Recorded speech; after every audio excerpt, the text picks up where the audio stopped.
Bismillahirrahmanirrahim. Assalamualaikum warahmatullahi wabarakatuh. Alhamdulillahi rabbil alamin. Wal aqibatu lil muttaqin wa la udwana illa 'alal zalimin. Asyhadu an la ilaha illallah wahdahu la syarikalah. Wa asyhadu anna sayyidana Muhammadan 'abduhu wa rasuluhu la nabiyya wa la rasula ba'dah. Allahumma rabbana fasalli ala sayyidina wa habibina wa syafi'ina wa qudwatina wa qurrati a'yunina wa maulana Muhammadin wa ala alihi wa sahbihi wa man tabi'ahum bi ihsanin ila yaumiddin. Subhanaka la ilma lana illa ma 'allamtana innaka antal alimul hakim. La ilaha illa anta subhanaka inna kunna minadh dhalimin. Allahumma la sahla illa ma ja'altahu sahla wa anta taj'alul hazana idza syi'ta sahla. Allahumma 'allimna ma yanfa'una wanfa'na bima 'allamtana warzuqna 'uluman tanfa'una fi dinina wa dunyana wa akhiratina birahmatika ya arhamar rahimin. Tibtum wa taba mansyakum wa tabawwa'tum minal jannati manzila, amma ba'd. Alhamdulillah, kita bersyukur kepada Allah Subhanahu wa taala. Salawat dan salam kita hadiahkan kepada suri tauladan kita Nabi Allah Muhammad sallallahu alaihi wasallam. Sehat Bu? Alhamdulillah ya. Akhir bulan ya, sehat alhamdulillah. Semuanya sehat insyaallah. Padahal kita sudah di awal bulan ini, awal bulan Sya'ban ya. Jadi sebenarnya bukan di akhir bulan tapi di awal bulan Sya'ban. Yatasya'ab fihi al-khairat. Bahwa di bulan Sya'ban ini sebagaimana namanya banyak cabang-cabang kebaikan. Banyak gelombang-gelombang kebaikan, banyak syu'ab.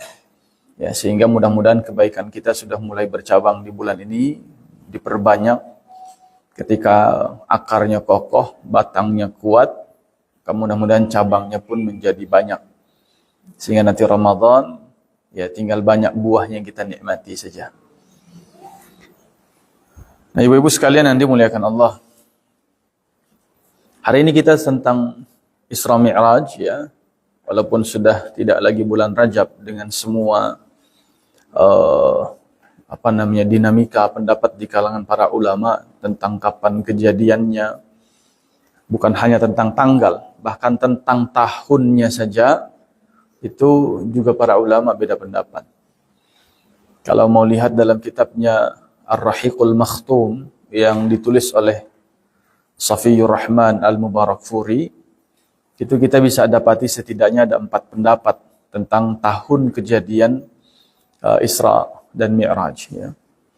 Tetapi dari keempat pendapat itu setidaknya ada satu titik kesepakatan dan kesamaan bahwa Isra Mi'raj itu tidak terjadi sebelum tahun kesedihan.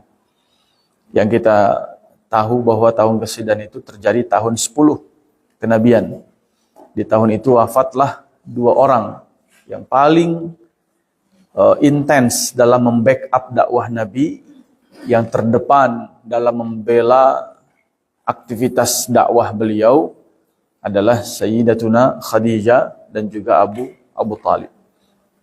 Yang wafatnya berjarak tidak lebih dari sebulan menurut para ulama sirah. Nah, ibu-ibu sekalian yang dimuliakan Allah, kita mulai ya sebelum kepada 4 pesan dari Allah. Kita harus tahu dulu duduk persoalannya. Bagaimana rangkaian dakwah Nabi di episode Mekah itu menjadi sebuah titik tolak ya, atau sebagai landasan kenapa harus ada Isra Mi'raj. Ya.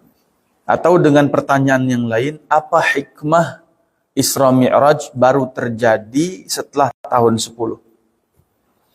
Ya, kita tahu bahwa dengan Isra Mi'raj itu berlakulah perintah dan syariat salat 5 waktu. Bukan berarti sebelum Isra Mi'raj itu Allah gulirkan kepada Nabi Muhammad SAW, bukan berarti Nabi tidak pernah salat. Bahkan perintah salat itu sudah ada sejak awal beliau diangkat sebagai Nabi. Tetapi salatnya adalah salat tahajud. Ayat pertama turun adalah Iqra bismi rabbikal ladzi khalaq. Sepakat para ulama. Yang berbeda adalah ayat terakhir yang turun. Itu banyak versinya para ulama beda pendapat. Tetapi ayat yang pertama turun adalah surat Al-Alaq ayat 1 sampai 5, Iqra bismi rabbikal ladzi khalaq dan seterusnya. Al-laila illa qalila dan qum fa'anzir. Wahai yang berselimut. Sebelumnya sudah salat belum? Sudah. Tetapi kenapa salat 5 waktunya baru di akhir-akhir? Bahkan salah satu pendapat para ulama mengatakan peristiwa Isra Mi'raj itu hanya selang beberapa bulan sebelum Nabi hijrah ke Madinah di tahun 13 kenabian. Ya. Dan yang lebih menarik lagi adalah saat beliau tiba di kota Madinah, itu beliau menyampaikan 4 pesan tentang sebarkan salam. Madinah itu adalah negara berperadaban yang kelak harus disokong dengan pilarnya adalah stabilitas, keamanan. Maka sebarkan salam. Wa at'imut ta'am, biasakan memberi makan. Ini membentuk pilar stabilitas ekonomi. Kemudian wasilul arham, biasakan jalin silaturahim. Peradaban Madinah itu pilarnya adalah dibangun di atas fondasi stabilitas sosial. Jalin silaturahim. Tapi yang menarik yang keempat, waqumu bil lail wan nasu niyam. Bangunlah malam saat manusia sedang tertidur. Yang dimaksud salat tahajud. Padahal kan perintah salatnya baru saja. Kalau kita ambil pendapat yang beberapa bulan sebelum Nabi hijrah, itulah peristiwa Isra Mi'raj. Kenapa Nabi tidak mengingatkan bahwa peradaban Madinah itu adalah peradaban salat 5 waktu? Tapi adalah salat malam di saat manusia semua sedang tertidur. Ini membentuk stabilitas spiritual. Sehingga kata para ulama, 4 pondasi itulah yang harus kita wujudkan dalam menyusun atau kemudian merancang sebuah peradaban umat manusia yang tamadun, yang berkemajuan. Ya, stabilitas keamanan, ekonomi, sosial, dan spiritual. Nah, konteks ini yang harus kita hidupkan, harus kita hadirkan. Sementara, kalau kita perhatikan dari sejak awal dakwah Nabi SAW, itu Nabi penuh dengan apa? Penuh dengan intimidasi, penuh dengan celaan, cacian, cercaan, ya, siksaan, dan seterusnya. Terusir, sebagian sahabat Nabi bahkan hijrah ke kota Habasyah, ya ke Ethiopia. Beliau dikatakan sebagai tukang sihir lah, orang gila lah, orang stres lah, pembual lah, pendusta lah, dan seterusnya. Ya. Di awal-awal dakwah 3 tahun pertama, beliau dalam fase dakwah yang disebut dengan dakwah sirriyah atau sirriyatul dakwah, dakwah secara sembunyi. Yang masuk Islam tidak banyak. Ya. Yang anak menyembunyikan Islamnya dari orang tuanya, Mus'ab bin Umair namanya. Yang kemudian budak menyembunyikan keislamannya dari tuannya, Bilal bin Rabah. Ada kemudian keluarga Yasir, ada kemudian Salman Al-Farisi, ada kemudian Suhaib Ar-Rumi, ada kemudian Khabbab Ibnul Arad. Ini para budak-budak yang menyembunyikan keislaman daripada tuannya. Yang ketika tuannya pada tahu tentang keislaman mereka, mereka disiksa. 3 tahun dengan dakwah sembunyi-sembunyi, yang ketahuan disiksa, maka di tahun keempat, Allah kemudian perintahkan kepada mereka untuk berdakwah kepada keluarga besar. Dengan dakwah terang-terangan. Wa anzir ashiratakal aqrabin. Maka Nabi SAW mendakwahi keluarganya. Ada sebagian yang masuk Islam, ada sebagian yang kemudian semakin menentang dakwah Rasul SAW. Ketika sebagian keluarga Nabi SAW sudah mulai banyak masuk Islam, maka pertentangan kafir Quraisy semakin besar. Yang awalnya hanya sahabatnya saja yang disiksa, maka kemudian di tahun 7 kenabian sampai tahun 10 kenabian, keluarga besar beliaulah yang mendapatkan siksaan itu. Keluarlah, katakanlah, dekret Makkah itu ya. Kesepakatan para pimpinan Makkah untuk memarginalkan, untuk mengisolasi, untuk kemudian menyingkirkan dan mengembargo semua suku Bani Abdul Muttalib dan Bani Hashim. Ini keluarga besar Nabi semua. Secara sosial dan finansial kemudian mereka diembargo. Tidak diajak berinteraksi secara sosial dan tidak diajak berinteraksi dengan mereka secara ekonomi. Ibaratnya siapapun, misalnya katakanlah yang punya marga Nasution di Belakasa, tidak ada satupun yang boleh ngajak bicara mereka, tidak boleh ada satupun yang bertransaksi jual beli dengan mereka. Sehingga mereka pagi-pagi ibaratnya mau beli nasi uduk, ditanya dulu marganya apa? Nasution, beli nasi uduk di luar Belakasa, gitu kira-kira. Siang hari mau beli apa, butuh apa, mau ngisi bensin motor, ditanya apa bensinnya, Pertalite dari mana? Nasution, oh nggak boleh beli bensin di sini. Jadi benar-benar 3 tahun mereka dikucilkan, diisolasi di kota Makkah. Sehingga Allah Subhanahu wa taala kemudian 3 tahun menguji mereka, bahkan lebih khusus adalah Rasul sallallahu alaihi wasallam dalam situasi yang amat sangat sempit dan menggelisahkan itu. Pada akhirnya pun tahun 10 kenabian lewat mimpi, ya, maka mereka terbebas dari itu. Ya, cerita mimpinya panjang tapi kita potong saja. Nah, setelah tahun 10 kenabian Nabi terbebas dari semua itu, bahkan kita tahu bagaimana Nabi sampai makan hanya dedaunan, kemudian diikat di Ka'bah, kemudian Siti Khadijah setiap waktu menyapa dan gelisah, ya. Kemudian rada tertekan batinnya menghadapi suami mendapatkan ujian begitu berat, ya. Kemudian ya, sampailah di tahun 10 kenabian terbebas dari isolasi itu. Di tahun itulah kemudian Allah mewafatkan Siti Khadijah dan Abu Thalib. Perhatikan bagaimana rangkaian 10 tahun ibu-ibu sekalian ini penuh dengan sulitnya dakwah. Ya. Bersandar kepada sahabatmu, sahabatmu banyak disiksa. Bahkan sebagian sahabatmu pergi ke Habasyah.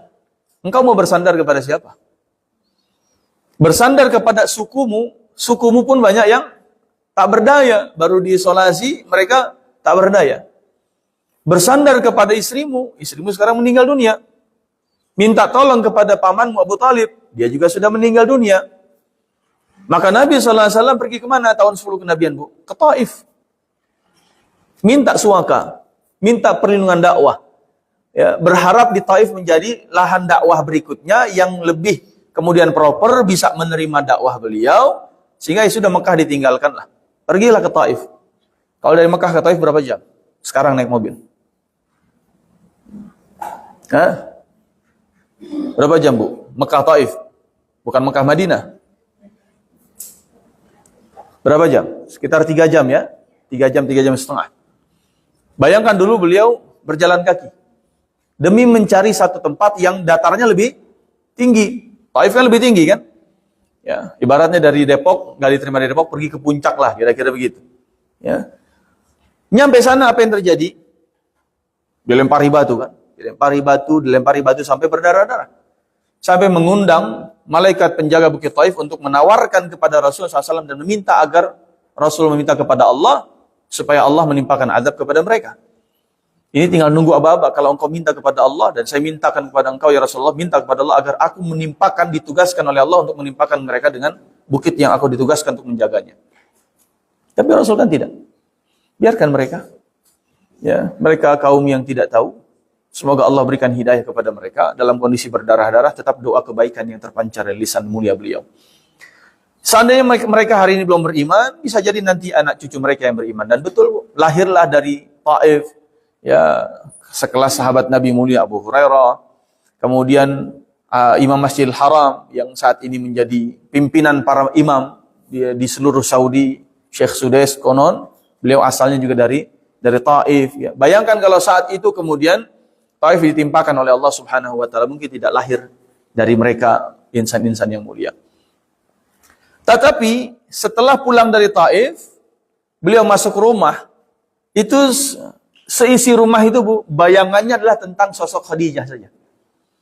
Terngianglah tentang sosok Khadijah. Kenapa? Sebab beliau masih ingat betul, ya Allah, ketika pertama kali beliau menerima wahyu dalam kondisi bergetar badannya, masuk ke dalam rumah, yang beliau minta apa?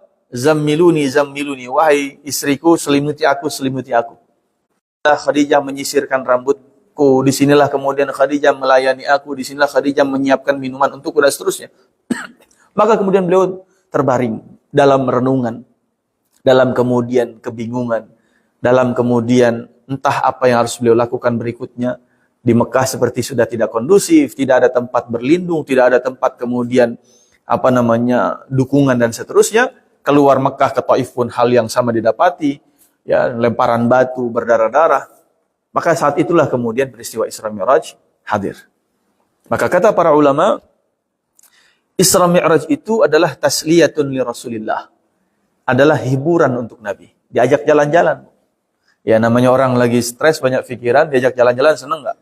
Senang. Apalagi jalan-jalannya langsung ke langit, kan begitu ya? Ya, jalan-jalan ke langit, ketemu sama Allah, kemudian menerima perintah sholat. Ya, artinya apa? Ini rangkaian nggak bisa dilepaskan. Bahwa sholat itu adalah jalan-jalannya kaum muslimin. Sholat itu adalah hiburannya kita. Sholat itu adalah tempat paling nyaman untuk kita bisa berkeluh kesah kepada Allah, bersandar kepada Dia, dari semua hiruk pikuk, dari semua kesempitan, dari semua kesedihan, kedukaan, dan kesulitan hidup kita. Makanya Nabi sering mengingatkan Bilal, arih Nabi sholat. Wahai Bilal, istirahatkan aku dengan sholat. Aku mau mencari kenyamanan, tolong azan. Tolong undang semuanya. Kita ngadep Allah sama-sama ini. Ya, sehingga konsep tentang sholat adalah konsep yang dimulai dengan kesempitan hidup, gitu ya, kedukaan, bingung mencari tempat bersandar, bingung minta pertolongan kepada siapa, bingung mengandalkan siapa, mengandalkan makhluk nggak ada habisnya. Mengandalkan sahabat, banyak yang disiksa, mengandalkan keluarga, mereka termarginalkan, mengandalkan istri meninggal dunia, mengandalkan paman untuk melindungi juga meninggal dunia. Sebab selama Siti Khadijah hidup, selama Abu Talib masih hidup, nggak ada yang berani nyentuh Nabi. Ya, ini dua tokoh sentral yang sangat disegani. Sehingga mengandalkan siapa? Nggak ada. Mengandalkan negeri orang juga menolak.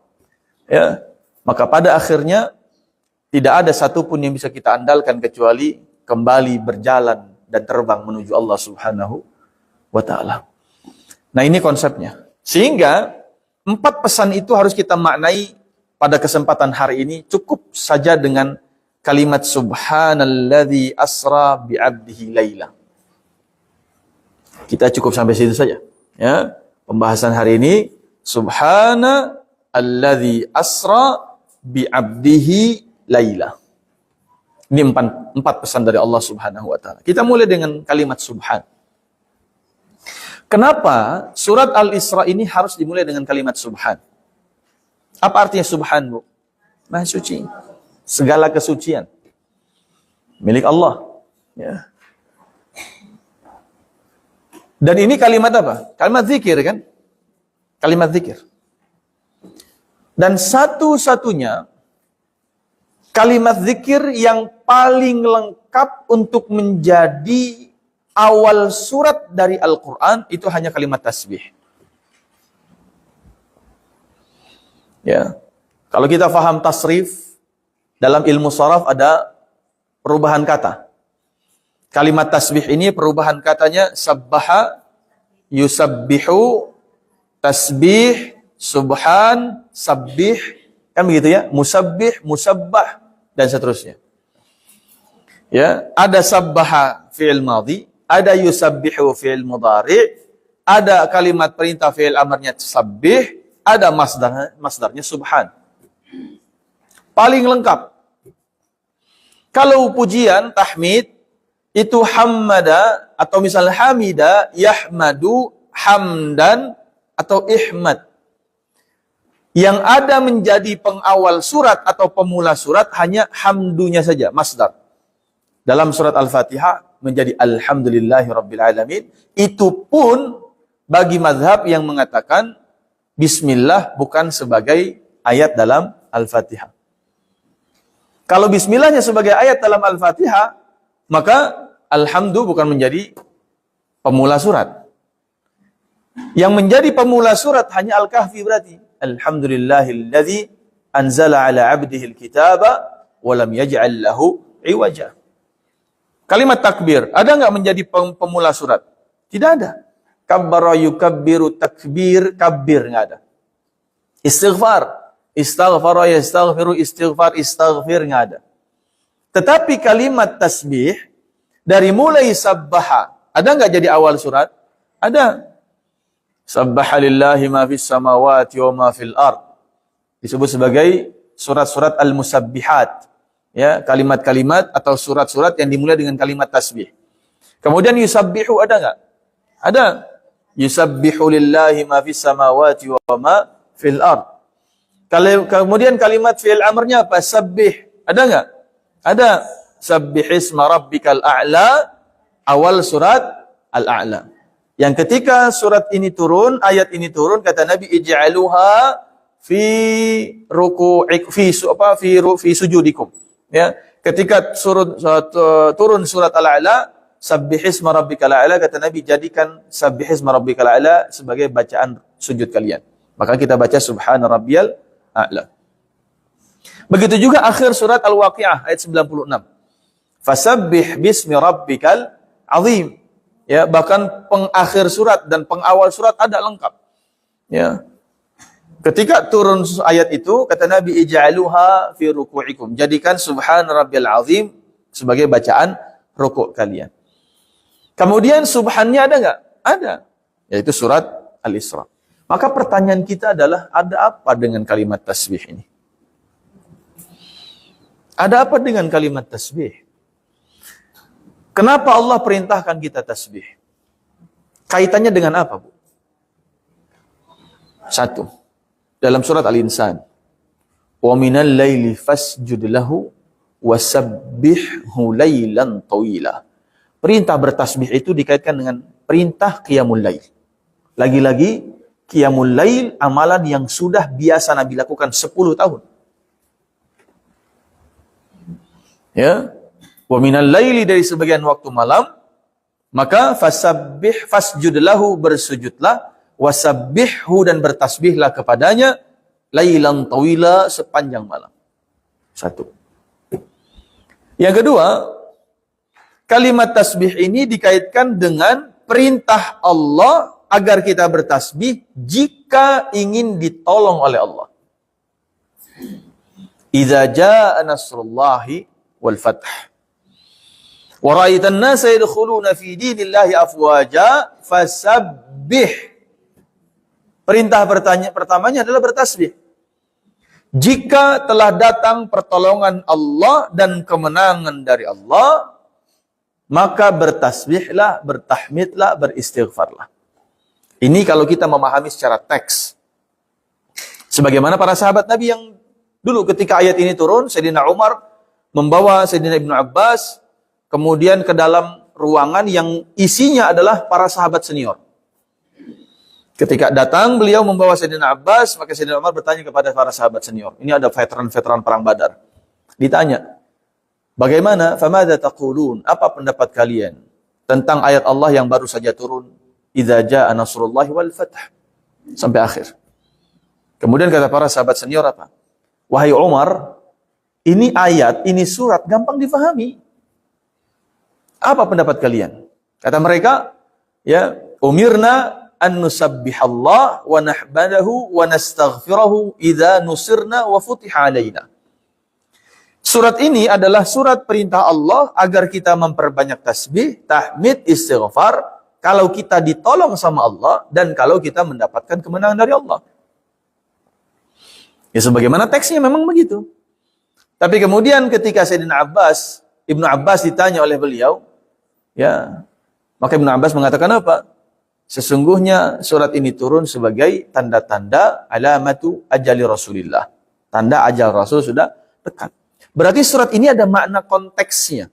Bukan hanya teks untuk bisa kita fahami secara letter luck-nya.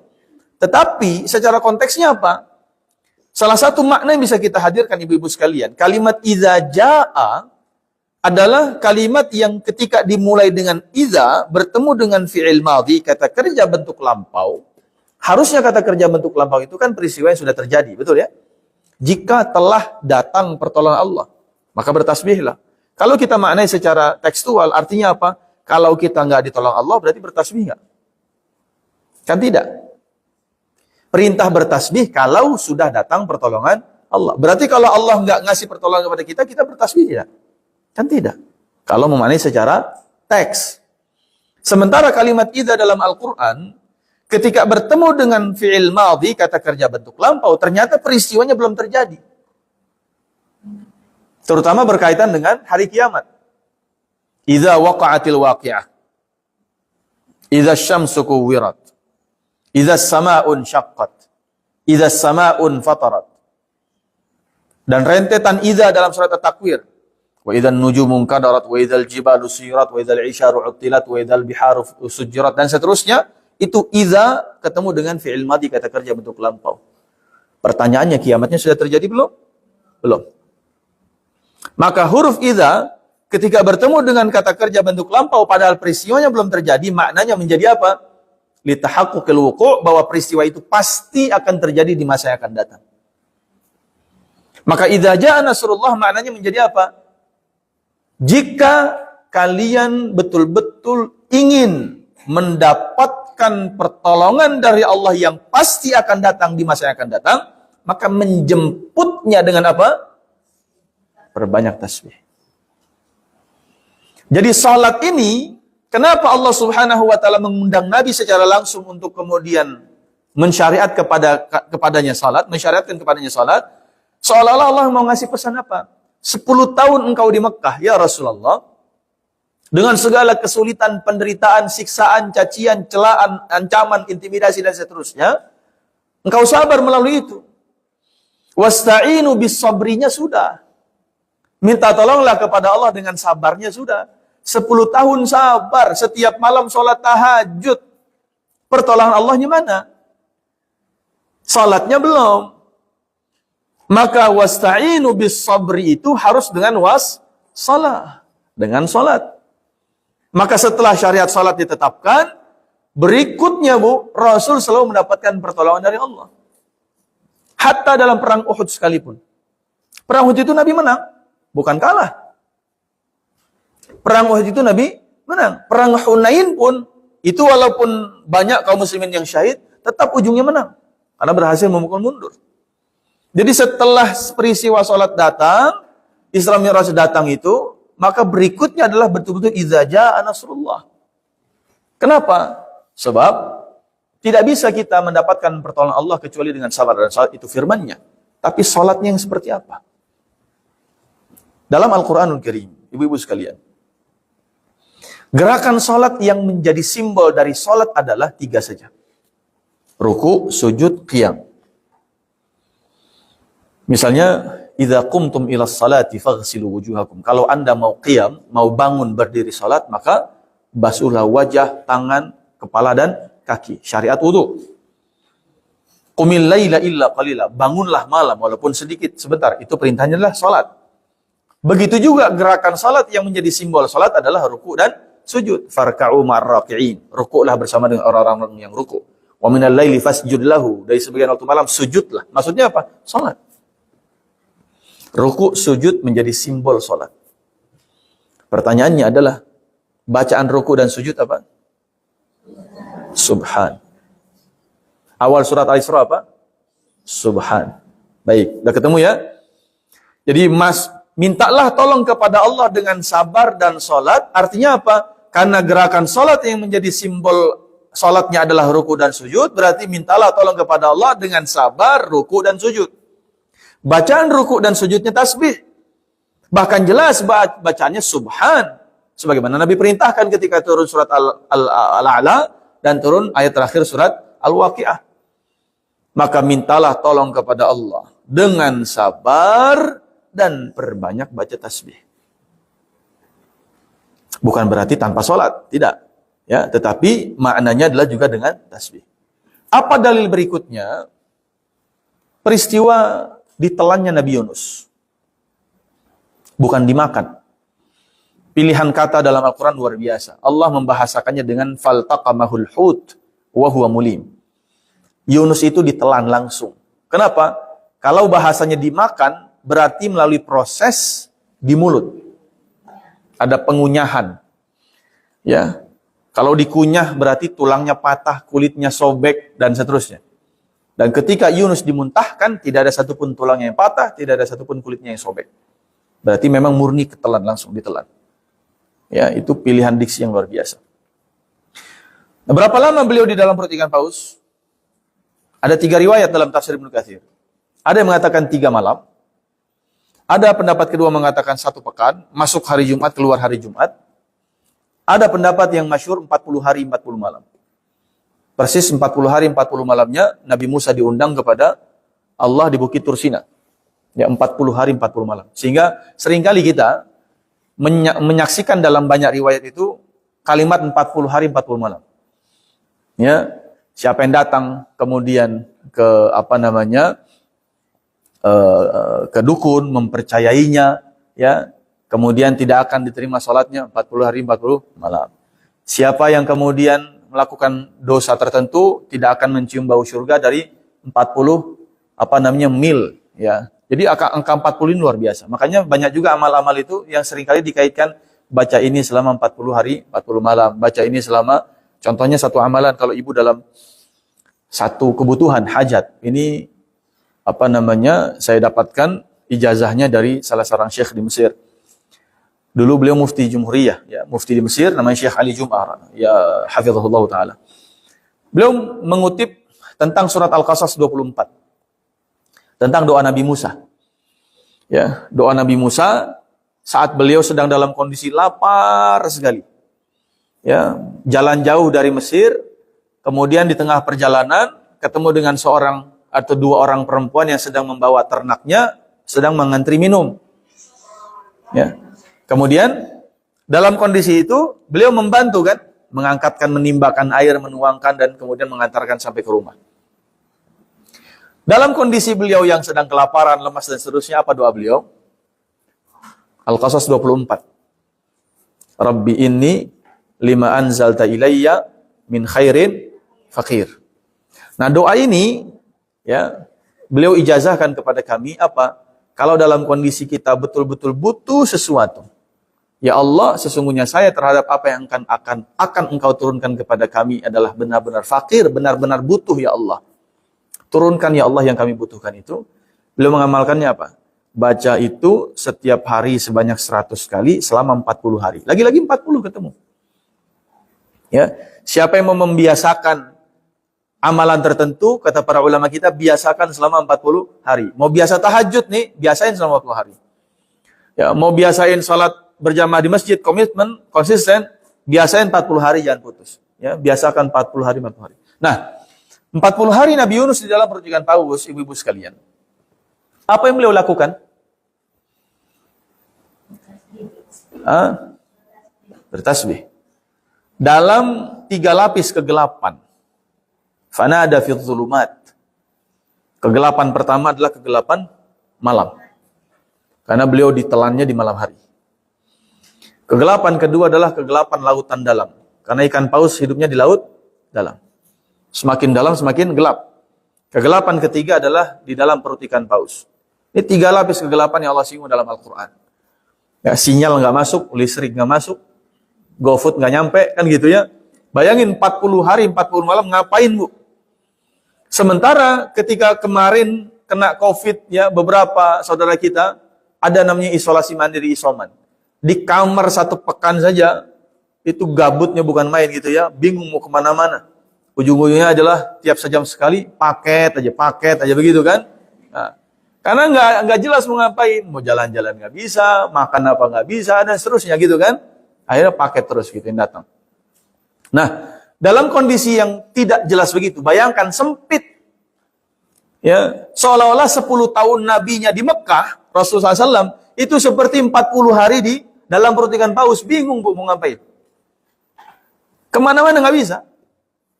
Nah, Allah katakan apa? Yang dilakukan Nabi Yunus hanya berdoa.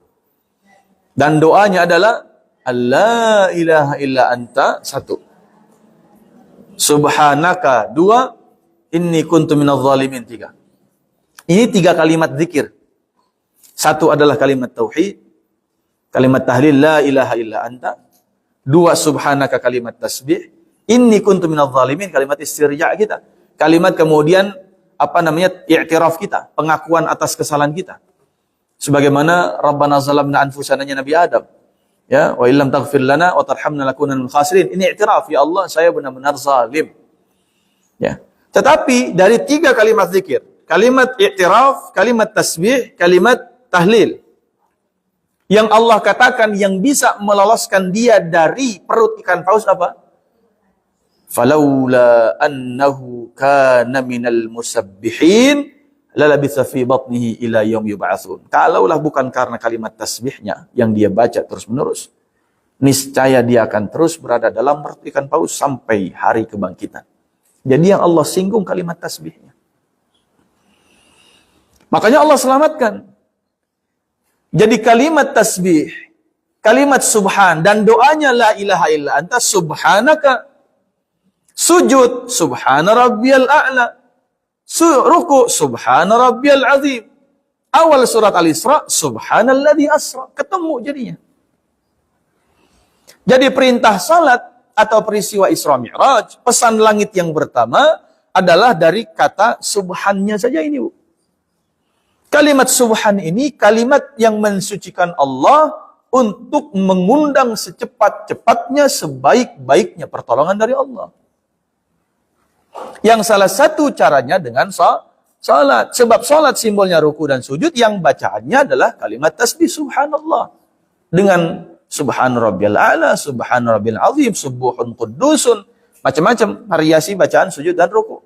Subhanakallahumma wa bihamdika Allahumma ighfirli. Subhanaka semua, subhan. Ya.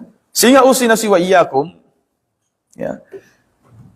Kalau kita cermati ayat ini dari satu aspek saja, salat bukan hanya tentang ritual, salat bukan hanya tentang rukun, salat bukan hanya tentang kemudian jumlah rakaat, bukan hanya tentang 5 waktu, tapi salat adalah cara kita mendapatkan, menjemput, mengundang segala pertolongan Allah atas segala kesempitan, atas segala keterpurukan, atas segala kebingungan, atas segala kesempitan yang Allah pasti akan hadirkan dalam hidup kita. Pasti akan Allah hadirkan. Nggak mungkin tidak. Kenapa bisa katakan pasti, Ustaz? Nabi Muhammad saja kena. Kita semulia apa dibandingkan beliau? Sepanjang apa tahajud kita dibandingkan beliau? Yang beliau sudah melakukan tahajud 10 tahun, tiap malam sholat tahajud itu wajib buat Nabi walaupun sunnah buat kita. Bayangin, Bu, sholat tahajud 10 tahun, tiap malam tahajud, 1 rakaat tahajudnya bukan hanya inna a'tayna. Paling panjang al-hakumut atau alam taro, kan begitu ya? Berapa panjang sholat beliau tahajud 1 rakaatnya, Bu? Al-Baqarah, lanjut. Ali Imran, lanjut. An-Nisa, lanjut. Al-Maidah, berhenti. 1 rakaat. 5 juz lebih 1 rakaat. Tiap malam kaki bengkak. Ya kan? Ditolong Allahnya kapan? Sementara kita, kebanyakan manusia, kadang-kadang sudah mulai ngeluh, Ustaz, perasaan saya sudah 1 bulan full tahajud, nggak berhenti-berhenti. Kata siapa nggak berhenti-berhenti? Salat subuh juga tidur lagi, kan begitu? 1 bulan Ustaz saya full tahajud, nggak pernah alpa, nggak pernah bolos. 1 bulan Ustaz saya nggak pernah begini, nggak pernah begitu. Pokoknya fokus minta pertolongan. Tapi Allah nggak penolong saya. Allah kok nggak bantu saya. Allah kok nggak menyelesaikan urusan saya. Allah kok nggak ngasih solusi buat saya. Jawaban sederhananya adalah Rasul SAW, manusia pilihan Allah, manusia terbaik, sayyidul awwalin wal akhirin. Beliau khairul mursalin. Sebaik-baiknya Rasul. Yang tahajudnya 10 tahun, 1 kali tahajudnya sepanjang itu, Allah biarkan 10 tahun beliau begitu. Tanda petik. Salatnya baru disyariatkan setelah 10 tahun. Kita kadang-kadang salat tahajudnya juga tidak, salat fardunya juga. Kedisiplinannya mungkin dipertanyakan. Usina wa iyyakum, termasuk saya pribadi. Artinya apa? Kalau mau cepat dapat pertolongan Allah, terlalu tergesa-gesa. Sepertinya bahkan kurang pantas kalau kita mau mendapatkan kemuliaan lebih besar dibandingkan kemuliaan yang Allah berikan kepada Nabi Muhammad SAW. Dengan segala kesulitan hidup beliau. Kita belum ada yang sampai dilemparin batu berdarah-darah, kan? Belum ada yang sampai kemudian di hadapan kita, sahabat kita disiksa luar biasa. Belum ada yang sampai kemudian dibilang orang gila, pembual, pendusta, dan seterusnya. Bahkan oleh paman kandung kita sendiri mungkin. Sebagaimana Abu Lahab kepada Rasulullah SAW. Sebenarnya ujian kita ini ringan-ringan saja. Ya. Tetapi keluh kesah kita terlalu berlebihan dibandingkan, tidak sebandingnya dengan ujian yang Allah kasih. Ya. Nah, macam-macam, ya. Cuman kaki cantengan dikit, nangisnya habis semalaman begitu ya. Cuman asam urat naik dikit, pegel-pegel akhirnya apa? Ya, meringisnya luar biasa begitu. Ya, cuman gara-gara tukang seblak ngantrinya terlambat, GoFood-nya kelaparannya luar biasa ngerasa sampai bentak-bentak, marah-marah, bintang 1 dikasih gitu ya. Ini ujian kita belum ada apa-apanya ibu-ibu sekalian. Belum ada apa-apanya dibandingkan beliau. Maka kalimat pertama subhan menjadi relevan dan sangat relevan. Apalagi kalau saya kaitkan dengan minal masjidil haram ilal masjidil aqsa. Mau tembus masjidil aqsa, perbaiki tasbih kita dulu. Karena Allah janji idza jaa nasrullah, Allah pasti tolong kok. Tapi fasabbih bihamdi rabbika wastaghfir. Sudahkah kita benar-benar mensucikan Allah? Sudahkah kita benar-benar mengalhamdulillahi Allah, mensyukuri Allah? Sudahkah kita membersihkan diri dengan istighfar-istighfar kita? Sehingga pertolongan itu menjadi tertunda, Allah berikan kepada kita. 1. Yang kedua adalah asra. Asra itu memperjalankan. Apa maknanya, Bu? Kalau mau ditolong Allah, jangan coba-coba jalan sendiri. Jangan coba-coba nyetir sendiri. Kalau nyetir sendiri, ujung-ujungnya capek. Betul nggak? Enakan jadi sopir, apa jadi penumpang? Penumpang. Kalau jadi sopir, resikonya banyak. Tabrak sana, tabrak sini, nyerempet sana, nyerempet sini. Betul? Dibegal sana, dibegal sini. Belum yang misalnya salah arah, disuruh sama Google Map putar balik, udah putar balik, suruh putar balik lagi, kan gitu ya. 200 meter ke depan belok kiri, dicari-cari belok kirinya nggak ada. Ya, ternyata Google Map-nya belum upgrade begitu kan. Macam-macam kita, Bu. Hidup ini kadang-kadang begitu. Sama Allah disuruh putar balik lagi, nggak ketemu-ketemu tujuannya, capek di jalan, ketabrak sana, ketabrak sini, keserempet sana, keserempet sini. Kenapa? Karena kita seringkali mau memperjalankan hidup ini, kita pakai SIM-A-nya kita. Tidak membiarkan Allah yang asra, yang memperjalankan. Apa SIM-A yang saya maksud? SIM-A-nya adalah SIM ana, aku. Seringkali kita mengatakan, aku bisa, aku hebat, aku mampu, aku kaya, aku punya jaringan, aku punya relasi, aku sehat, ya, aku kuat, apalagi, aku pintar, aku tahu, aku faham, aku ngerti. Ya, aku punya keterampilan, aku punya kesanggupan, aku punya sertifikat, aku punya ijazah, aku punya STNK, aku punya STB, aku punya ijazah, dan seterusnya. Kita selalu mengatakan apa? Kepada diri kita seringkali jebakannya adalah jebakan ana.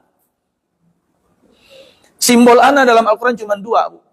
Iblis sama Fir'aun saja. Lihatlah bagaimana nasib hidupnya. Allah sudah nggak mau memperjalankan dia lagi. Terserah aja dah. 40 tahun Fir'aun itu dikasih kesempatan Allah taubat. Sebab dia mengatakan ana sebagai Tuhan itu 2 kali. Ya, ucapan pertama dengan ucapan kedua jaraknya 40 tahun. Allah biarin dia 40 tahun dulu. Kirain mau balik begitu. Siapa tahu mau sadar.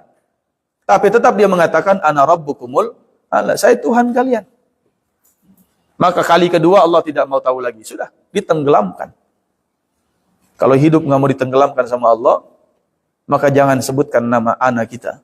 Jangan sebutkan sayanya kita di hadapan Allah subhanahu wa ta'ala. Perjalankan saja, ya Allah, terserah engkau. Enak kita jadi penumpang, Bu. Naik mobil, ibaratnya mobil ini adalah buminya Allah, dunianya. Naik saja sudah. Orang kita disuruh naik sama dia. Ya, Allah nyuruh kita naik jadi penumpang kan. Terserah Allah kita mau dibawa kemana. Kalau kata sopirnya, yuk istirahat, istirahat. Kata sopirnya di depan rest area, siapa yang mau makan, makan. Siapa yang mau ke kamar mandi, kamar mandi. Ayo jalan lagi, siap-siap, jalan lagi. Kan begitu aja hidup ini. Ya, yang namanya kita sakit, ya jalanin sakitnya. Karena Allah sedang memperjalankan kita pada fase sakit. Yang namanya kita sedang tidak punya, ya jalanin saja. Karena Allah sedang memperjalankan kita pada fase kita tidak punya. Karena semua silih berganti. Huwallazi huwa aghna wa aqna. Huwallazi huwa adhaka wa abka. Huwallazi amata wa ahya. Dialah Allah yang mencukupkan kita dan melebihkan untuk kita. Aghna wa aqna, mengkayakan kita dan mencukupkan kita. Huwallazi adhaka wa abka. Dialah yang Allah mempergilirkan antara tawa dan tangisan. Yang membuat kita tertawa adalah Dia, yang membuat kita abka, membuat kita menangis juga adalah Dia. Ya. Dialah Allah yang amata wa ahya. Dialah Allah yang menghadirkan fase kita mati, kemudian fase hidup, menghidupkan dan mematikan. Dialah Allah semuanya. Jadi kita tinggal ikut aja alurnya ini. Allah mau bawa kita kemana sih? Oh, kita sedang ada masalah. Oh, berarti sudah. Ini fase yang sedang Allah perjalankan buat kita. Ketika sedang diperjalankan, jangan gunakan SIM A-nya kita. Ya, aku atau ana, ya, aku tahu kok, aku bisa kok, aku kuat kok. Siapa yang menguatkan kalau bukan Allah? Siapa yang memberikan ilmu kalau bukan Dia?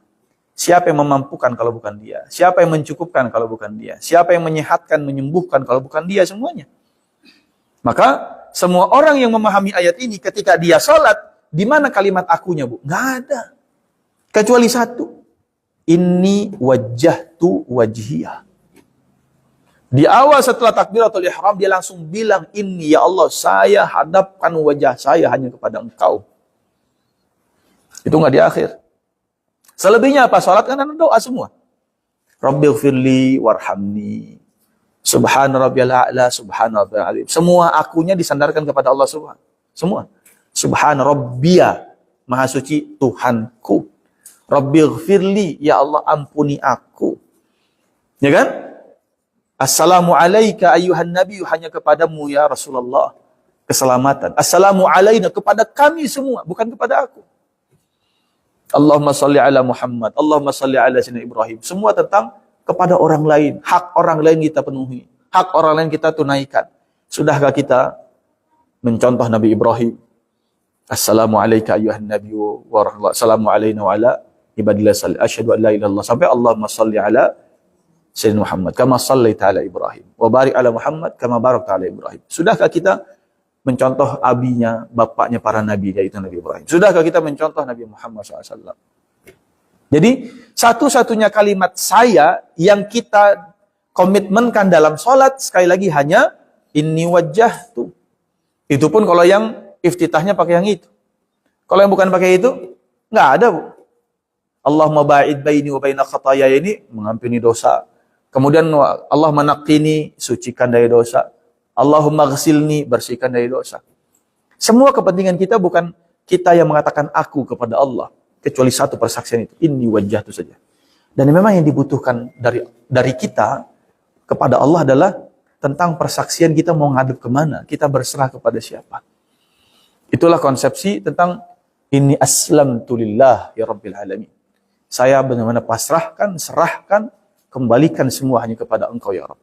Nah kalau sudah sampai begitu, berarti kita ngasih, ya Allah nih setirnya terserah deh. Engkau mau pakai buat apa? Ya, Engkau mau ngisi bensin di mana? Engkau mau rest areanya di mana? Engkau mau berhentiin hamba di mana? Engkau suruh turun hamba di mana? Engkau mau bangunin hamba apa sudah sampai di mana? Terserah. Nah kalau udah begitu, Bu, kira-kira Allah zalim nggak sama kita? Innallaha la yadhlimu mithqala dzarrah. Sesungguhnya Allah tuh nggak mungkin zalim kepada hambanya walaupun sebesar biji dzarrah. Nggak mungkin Allah zalim. Nggak mungkin Allah nyesatin kita, ngebelokin kita tiba-tiba. Nggak mungkin Allah ngasih sen kanan tiba-tiba belok kiri kayak yang di jalan-jalan banyak itu ya. Bukan cuman ibu-ibu, ternyata kakek-kakek juga begitu ya, saya jumpain. Ya. Ya, artinya semua bisa jadi, bukan hanya ibu-ibu saja. Ya. Allah nggak mungkin kemudian zalim, tiba-tiba ngerem mendadak begitu ya. Bikin kemudian kita yang nyaman tidur, tiba-tiba terbangun. Semua dengan aba-aba. Semua dengan kemudian pengkondisian. Allah tahu kok bagaimana batas kemampuan kita. La yukallifullahu nafsan illa usaha. Allah tahu batas kemampuan kita. Nah, sampai pada titik inilah kemudian kita faham bahwa itulah makna al-Isra. Rasul, Bu, kalau mau protes bisa aja. Lagi berduka, di Mekah nggak punya pondasi lagi, backup, istri meninggal, paman meninggal. Pergi ke negeri orang, minta suaka, ditolak, dilemparin batu. Lagi kemudian sedih, berharap ada Siti Khadijah, sepanjang atau sejauh memandang isi rumah yang dibayangkan adalah hanya sosok Khadijah saja, kerinduan membuncah, istirahat, tiba-tiba bangun, yuk jalan-jalan. Yuk ikut yuk. Coba ibu dalam masalah, Bu, mau nggak diajak pergi begitu? Lagi pusing segala macam, jalan-jalan yuk.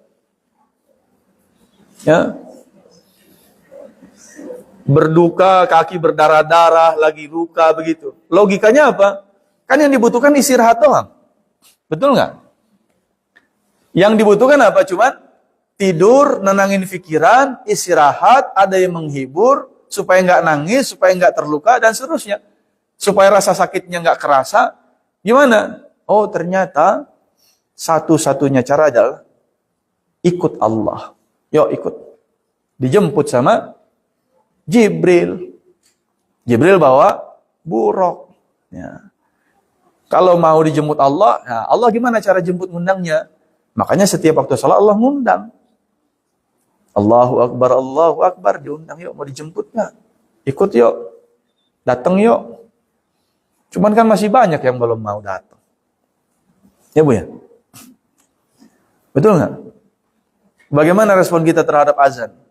Bagaimana mungkin Allah mau memperjalankan hidup kita ketika Allah sudah mulai undang, Allah pengen memperjalankan, kita masih pakai aku. Bentar ya Allah, aku masih sibuk nih. Aku masih rapat. Aku masih banyak pesanan. Aku masih belum cuci tangan. Aku masih belum siap. Aku masih mau mandi dulu. Aku masih mau beres-beres dulu. Mau bebenah. Sudah pakai SIM aku tadi, udah rubus ya sudah. Ditinggal gak sama Allah, Bu? Ditinggal. Azan berkumandang, qomat, udah langsung sholat. Ditinggal kita. Nah, sudah berapa gerbong kita ketinggalan sepanjang hidup kita kalau begitu, Bu? Sedari awal balik, ya, mungkin respon kita terhadap azan tidak terlalu baik. Jangan sampai di sisa umur kita masih jauh ketinggalan gerbongnya ini. Apa yang perlu kita perbaiki terlebih dahulu? Ya, nggak usah kita bicara perbaiki ini, itu, dan seterusnya. Ya, yang harus diperbaiki terhadap sholat kita. Kalau mau selamat sampai akhir. Kalau mau kemudian sampai tujuan dengan nyaman. Kalau mau sampai tujuan dengan tenang. Dengan nafsul mutmainnah. Ya. Dengan cara apa? Asra. Mau nggak mau serahkan hidup supaya Allah yang memperjalankan. Ya, ketika mau diperjalankan, dijemput ya datang, diundang ya hadir. Ya, dipanggil ya menyambut setiap seruan dan panggilan itu. Ini poin yang kedua. Tetapi, nah ini dia. Bagaimana caranya? Yang Allah perjalankan pada ayat itu, Allah sebut sebagai bi'abdihi, hambanya. Padahal yang disebut dengan hamba Allah pada ayat itu punya nama enggak? Punya, namanya Muhammad, Bu. Sallallahu alaihi wasallam. Dia namanya Muhammad sallallahu alaihi wasallam. Dia punya jabatannya sebagai rasul. Dia punya tugasnya sebagai nabi. Tetapi Allah tidak menyebut semua itu. Allah tidak mengatakan subhanalladzi asra bi Muhammad. Maha suci Allah yang telah memperjalankan Muhammad. Enggak. Allah tidak mengatakan subhanalladzi asra bi Rasulillah. Segala puji bagi Allah yang telah memperjalankan utusannya. Tidak. Allah juga tidak mengatakan subhanalladzi asra bi nabiyillah. Tidak juga asra bi Abil Qasim. Karena beliau punya anak namanya Qasim. Ya. Tidak juga sebagai asra bi zauji Aisyah, bi zauji Khadijah. Segala puji bagi Allah yang telah memperjalankan suaminya Khadijah, suaminya Aisyah misalnya. Tidak juga. Artinya apa? Kalau hidup mau diperjalankan sama Allah, Allah nggak butuh nama kita. Sementara banyak orang yang berlindung di balik nama. Supaya urusnya lancar, berlindung di balik nama. Kalau sudah berlindung di balik nama, yakinilah bahwa bukan Allah yang memperjalankan itu. Dia sedang tidak dalam konteks diperjalankan oleh Allah. Karena tidak berlindung di balik Allah.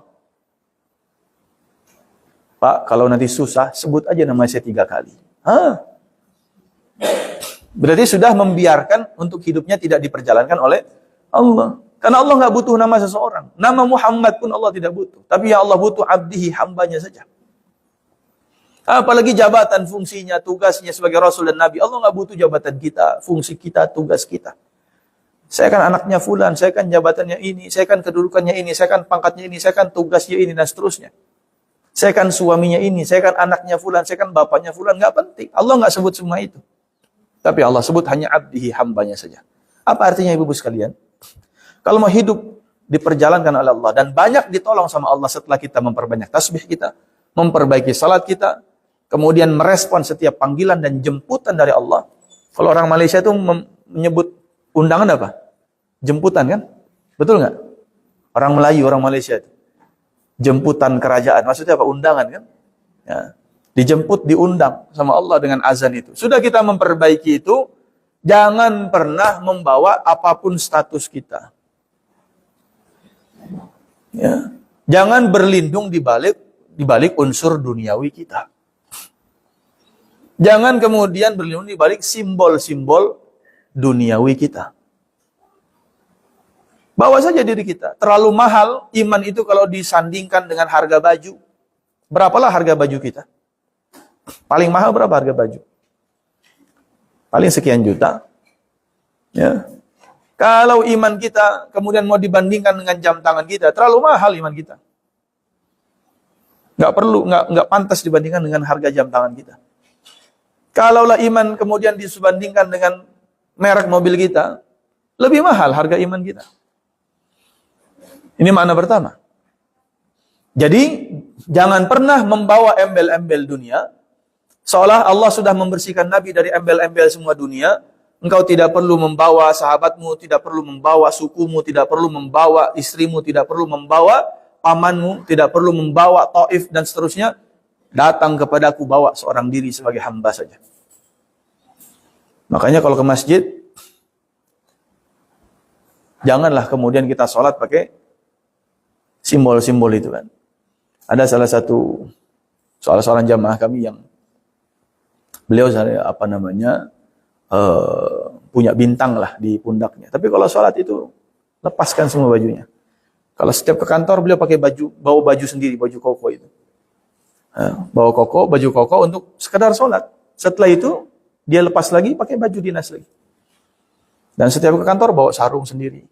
Ya. Selain ketika ditanyakan untuk apa Pak? Ya saya nggak tahu Ustaz, kalau di jalan saya kena najis baju ini.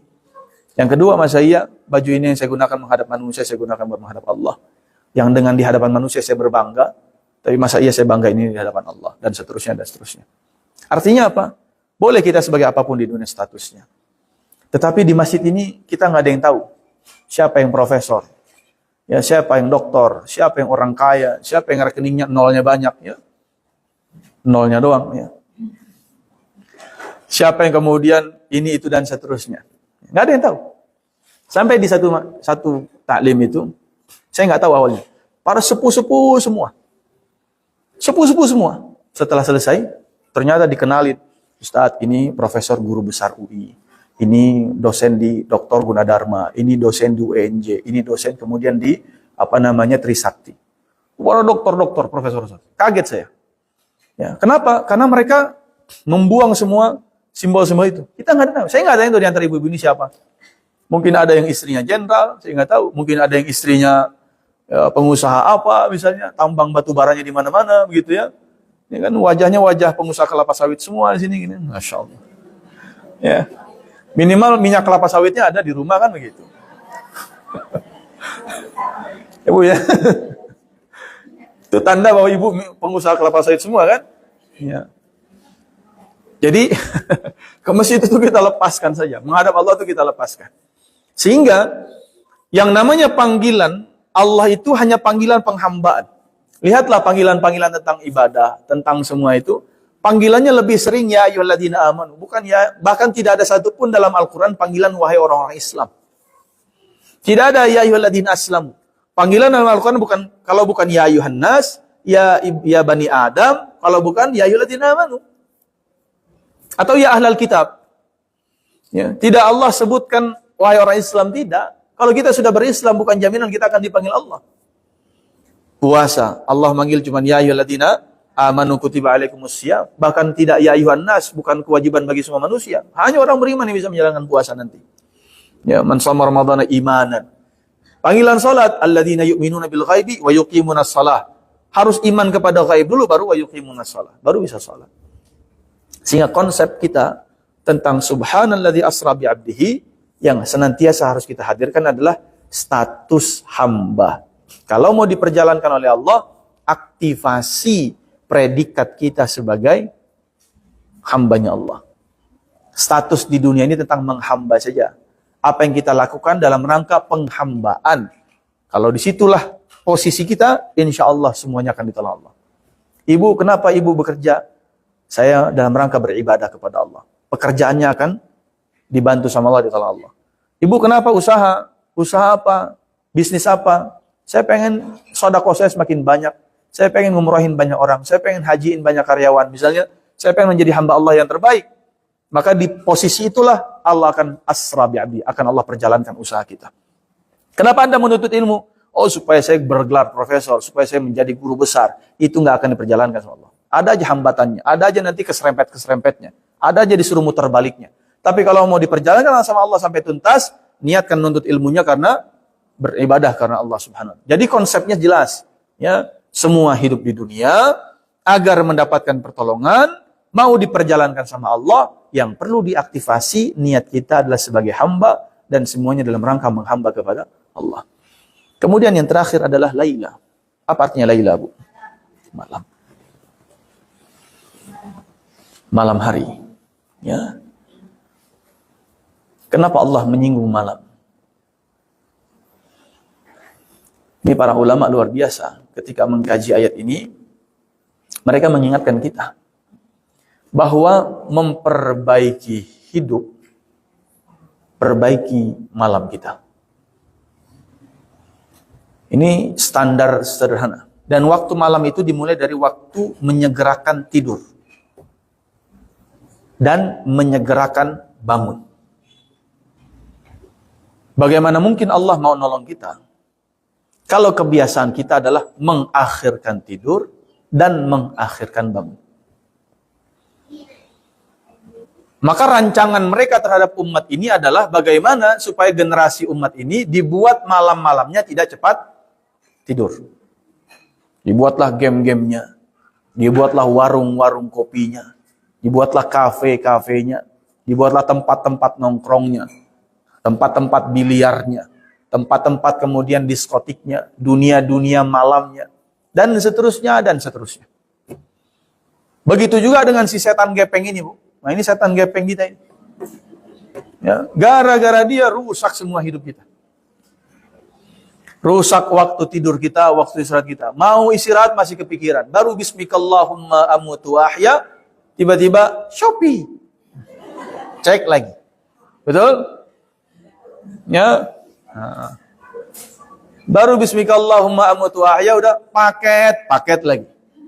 Baru bismikallahumma amutu ahya sudah buka WA lagi. Bergetar handphone, WA masuk.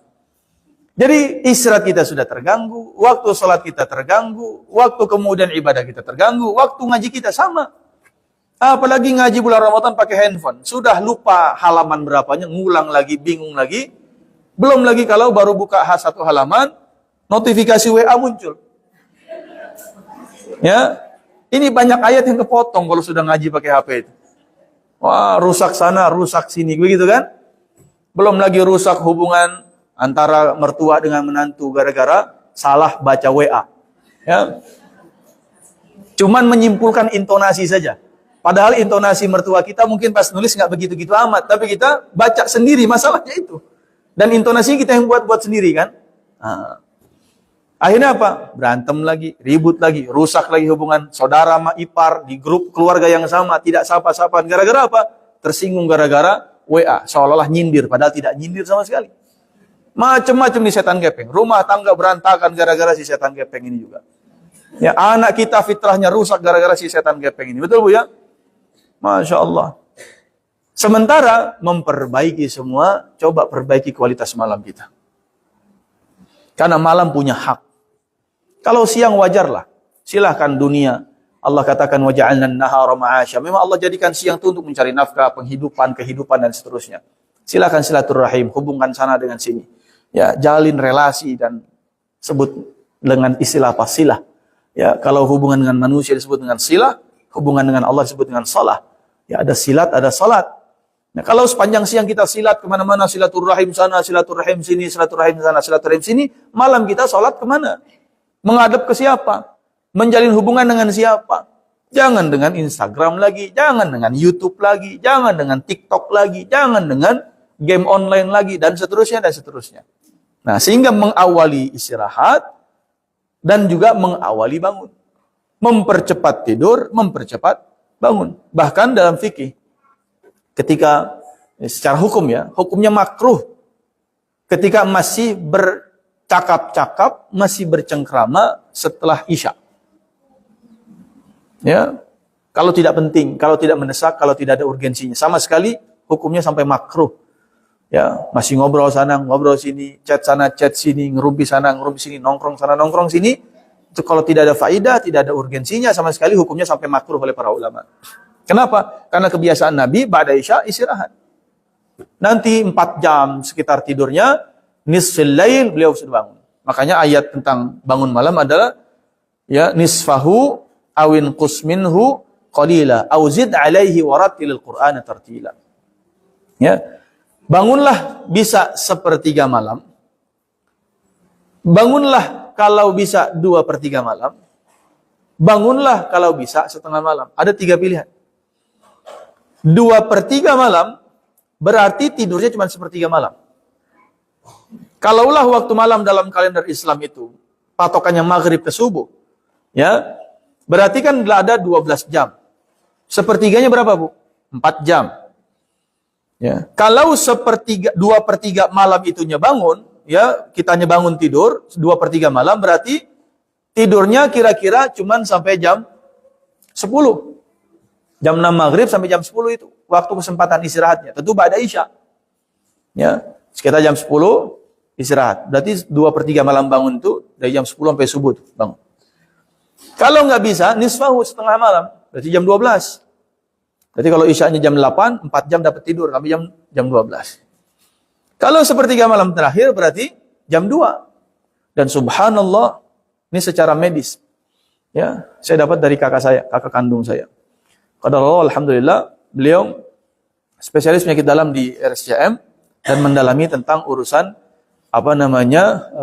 perdiabetesan gitu ya. Nah, beliau katakan apa? Ada satu hormon dalam tubuh kita, itu hormon kortisol itu, yang sudah sebaiknya diistirahatkan itu maksimal sekali dalam kondisi deep sleep itu jam 10 malam. Kalau sudah lewat jam 10, ini tidak baik.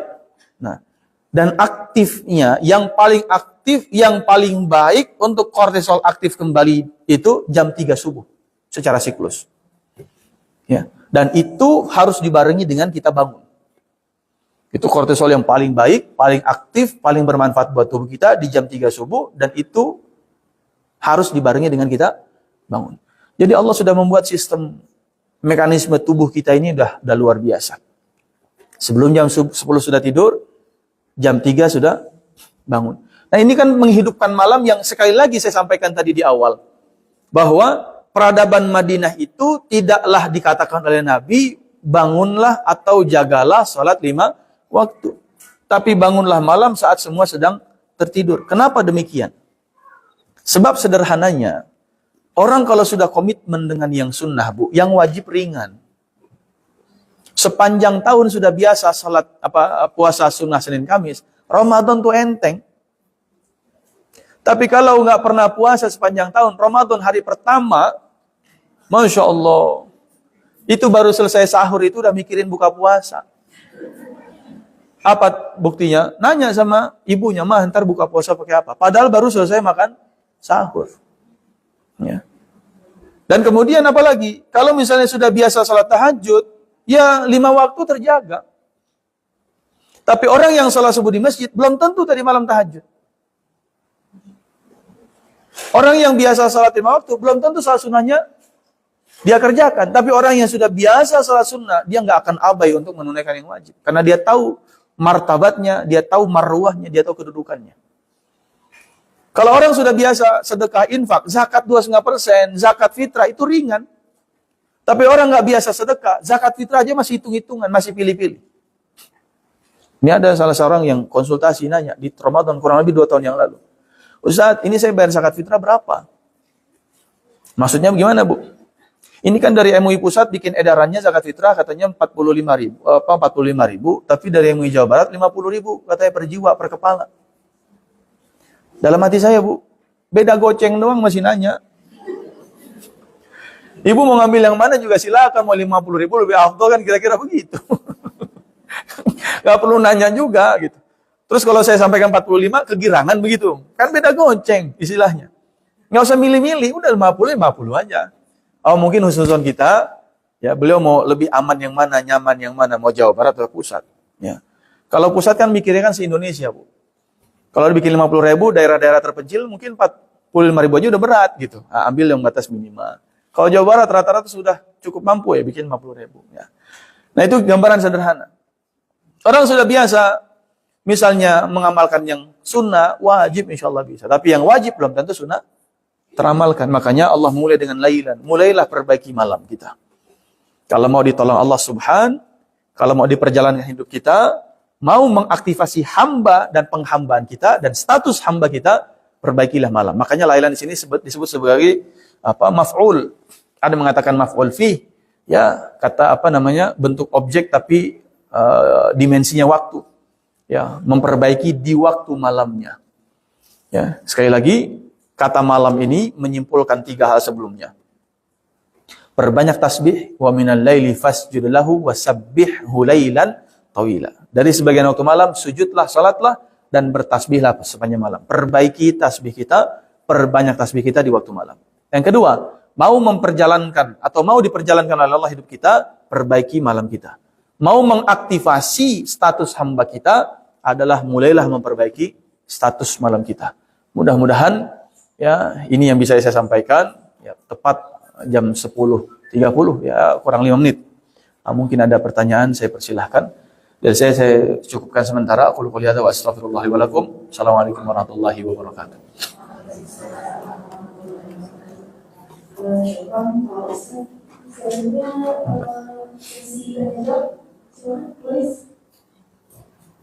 Ya, silakan Ibu kalau saya mau bertanya dari apa yang saya sampaikan. Kalau belum ada yang nanya, saya tanya kok. Mangga. Pertanyaan saya tentang saya bingung. Aku selama ini tuh semuanya aku bisa ini, aku bisa itu. Soalnya kita ini bisa segalanya bukan hamba Allah. Apakah itu pula di Al-Quran sekali Allah menyebutkan kami gitu ya, bukan aku gitu. Apakah itu yang menjadi salah satu? Saya sering kok kami gitu ya, nggak aku, dan Allah tuh nggak mengakui itu benar-benar. Baik. Bismillah.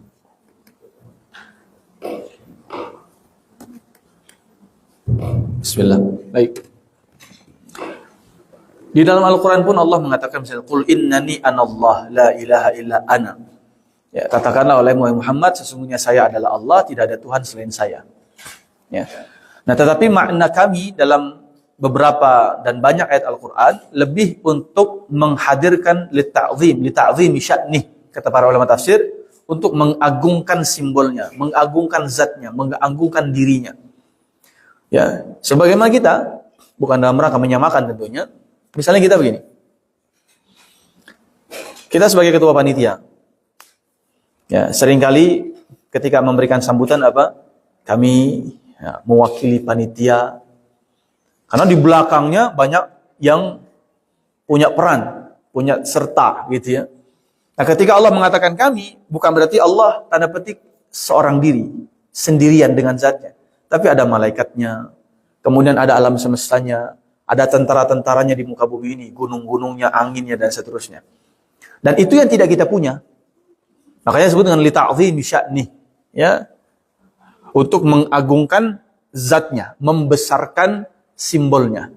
Nah, ketika sudah dikatakan saya, katakanlah oleh Muhammad, saya adalah Allah, tidak ada Tuhan yang berhak disembah kecuali saya. Allah ingin fokus tentang seorang dirinya, zatnya saja. Gitu ya. Tidak lagi melihat kepada yang lainnya. Nah, kalau sudah kami, atau kalau sedang kami, berarti Allah sedang mengajak kita melihat dari semuanya, keseluruhan secara holistik, dialah yang di atas itu semua, dialah yang menjadi simbolnya. Tapi kalau sudah sendiri, kita fokus kepada zatnya saja. Nah, itu kurang lebih begitu. Wallahu a'lam bishawab. Ada lagi? Silakan Ibu. Assalamualaikum warahmatullahi wabarakatuh. Assalamualaikum warahmatullahi wabarakatuh. Tadi dikatakan bahwa di surat Al-Isra tentang pasti kalau kita mau ingin memohon kepada Allah menyembah bertasbih dengan salat dan sholatnya. Yang saya menanyakan lebih baik mana Ustaz? Karena saya pernah mendengar kalau kita mempunyai persoalan atau apapun perbanyak istighfar. Jadi mana yang mengutamakan tasbih atau istighfar? Baik. Ya. Tadi menyambung sedikit yang Ibu sampaikan. Dalam konteks ayat misalnya inna anzalnahu fi lailatul qadar. Sesungguhnya kami turunkan Al-Qur'an. Allah menyebutnya kami. Kenapa? Allah melibatkan malaikat Jibril. Ya. Kemudian al-yauma akmaltu lakum dinakum. Pada hari ini aku sempurnakan agama bagi kalian. Karena kesempurnaan agama hanya Allah yang menyempurnakan. Tidak ada yang lain, gitu. Nah, kemudian tentang istighfar. Satu yang harus kita sepakati dan harus kita pahami adalah semua zikir utama. Ya, dan hadis-hadisnya nanti saling menyempurnakan. Ya, bahwa ini punya keistimewaan sendiri, zikirnya ini juga punya keistimewaan sendiri dan punya preferensinya. Sebagaimana doanya Nabi Ayub, kenapa beliau milihnya kalimat itu? Kenapa kemudian Nabi Yunus milihnya sampaikan doa itu? Kemudian ketika Nabi Adam bertemu di padang Arafah dengan Siti Hawa, doanya adalah itu dan seterusnya. Sehingga apa hikmah dari kalimat istighfar? Sesuai dengan hadis Nabi misalnya, ketika ada orang yang yutilus safar, asy'ath akhbar, yamuddu yadayhi ila sama, ya Rabb, ya Rabb. Ya.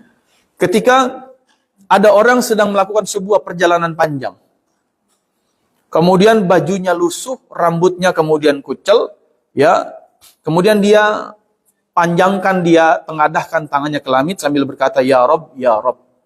Dia berdoa. Tapi kata Nabi SAW, fa anna yustajabulah. Mana mungkin doanya dikabulkan? Apa sebabnya? Mat'amuhu haram, makanannya haram. Mashrabuhu haram, minumannya haram. Wa malbasu haram, pakaiannya dari yang haram. Wa ghudhiya bil haram, dibesarkan dengan cara yang haram. Semua yang haram ini ternyata membuat doa tidak dikabul.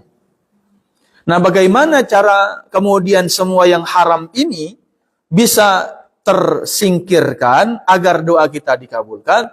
Makanya dimulai dengan istighfar. Ya. Ketika kita selesai sholat, Bu, Nabi mencontohkannya baca alhamdulillah apa istighfar? Istighfar. Kenapa? Karena setelah sholat ada wirid-wirid zikir-zikir yang akan kita baca, panjang zikirnya, doanya juga kita baca. Baru selesai sholat, astagfirullahaladzim, astagfirullahaladzim, astagfirullahaladzim. Jangan-jangan sholat kita masih bermasalah, jangan-jangan rukun sholat kita masih belum sempurna, kekhusyuannya juga belum sempurna, tumakninahnya masih belum sempurna. Bagaimana mungkin kita masih mau berdoa kepada Allah minta, sementara masih banyak kekurangan atas ibadah kita yang harusnya ditutupi dengan istighfar tadi. Nah, sehingga fungsi istighfar lebih kepada tadi. Ya, kalau kita pahami secara holistik ya. Tapi kalau kita pahami secara parsial, biasanya menuju ayatnya hanya menuju ayat 10-12 surat Nuh saja. Faqultu astaghfiru rabbakum innahu kana ghaffara yursilis sama 'alaikum midrara wa yumdidukum bi amwalin wa banin wa yaj'al lakum jannatin wa yaj'al lakum anhara. Istighfar itu bisa menurunkan hujan yang lebat dari langit, kemudian melimpahkan anak keturunan, kemudian memberikan kita kebun-kebun dan sungai-sungai yang mengaliri kebun-kebun tersebut. Jadi babnya hanya bab satu saja, bab tentang rizki misalnya. Bab tentang dilimpahkan keberkahan dari langit dan seterusnya. Tapi secara holistik kita harus pahami istighfar adalah memintakan ampunan. Nah, salah satu konsekuensi kalau sudah Allah mengampuni, ya rizkinya Allah juga nggak tahan. Salah satu konsekuensi kalau Allah sudah ampuni, doa kita juga tidak akan ditahan pengabulannya.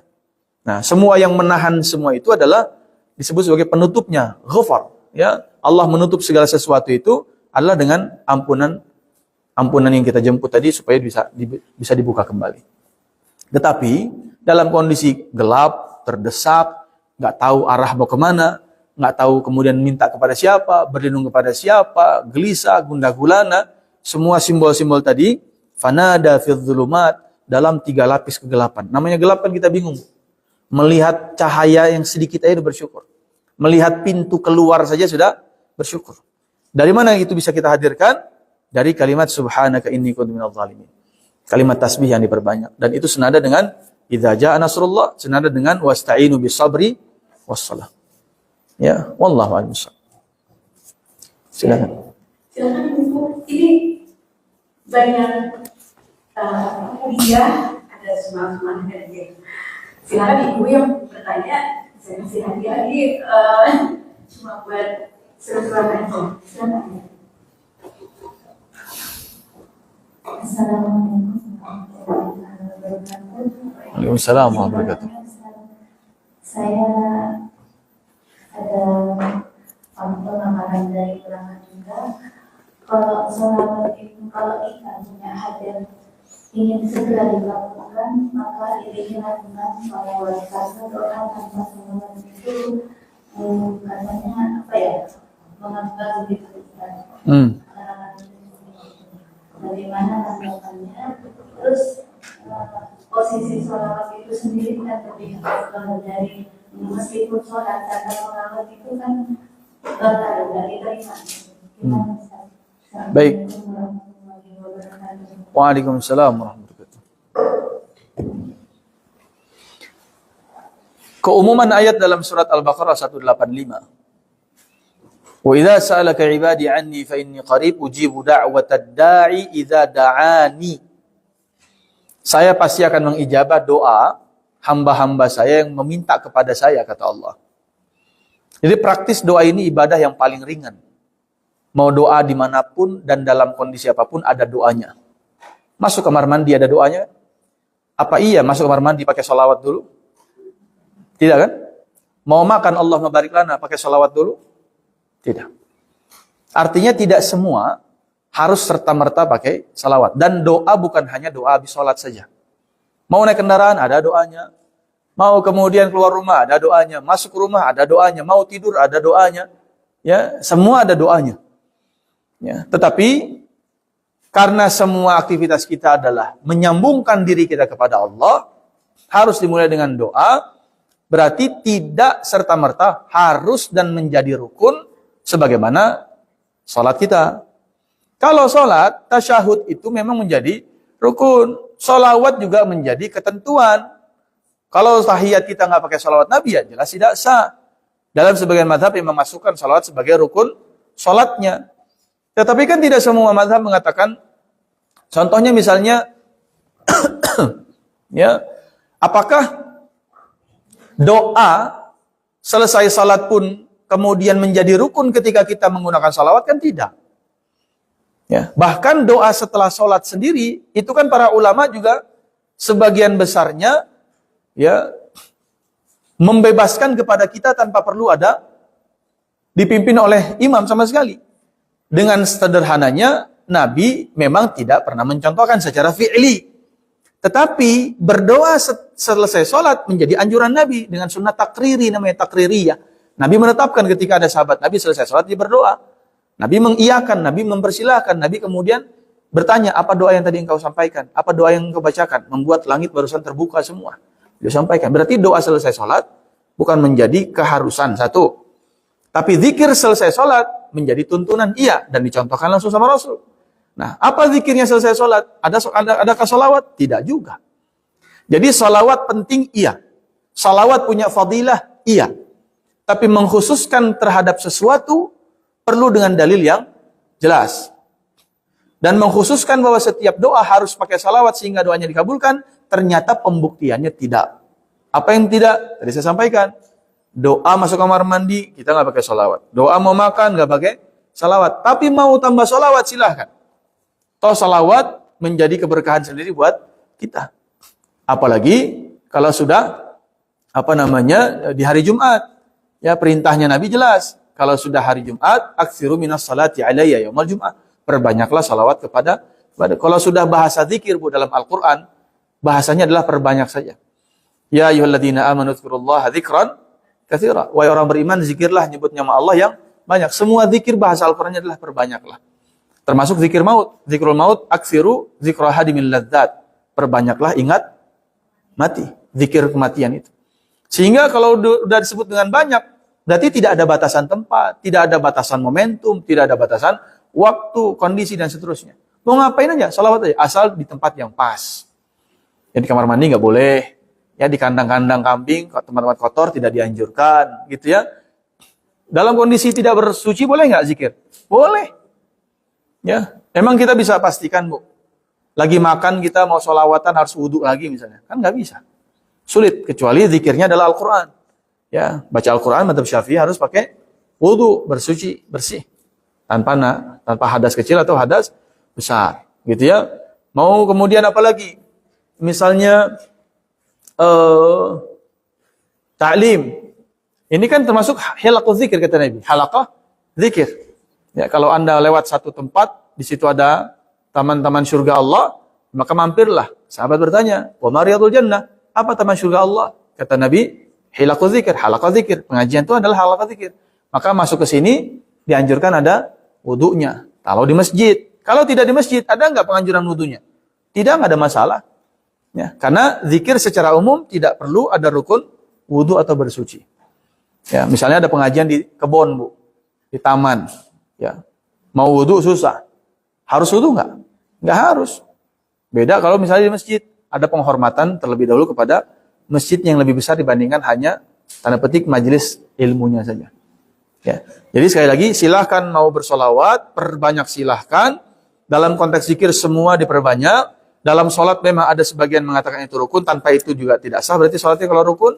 Kemudian kalau dalam konteks umum tidak selalu doa harus bersanding dengan salawat. Kecuali doa habis sholat. Ada penganjuran, ada tuntunan, dan seterusnya. Wallahu a'lam. Ustaz masih ada waktu. Boleh? Satu lagi kali ya. Satu lagi boleh. Silakan. Assalamualaikum warahmatullahi wabarakatuh. Assalamualaikum. Pak Ustaz, tadi saya menanyakan untuk materinya. Tadi dibilang ada 4 pesan Allah sesuai dengan di surat Al-Isra ayat 1. Pertama adalah subhanan, kedua asra, mengerjakan, dan ketiga itu lain. Bi'abdihi. Oh bi'abdihi. Ya. Baru Laila.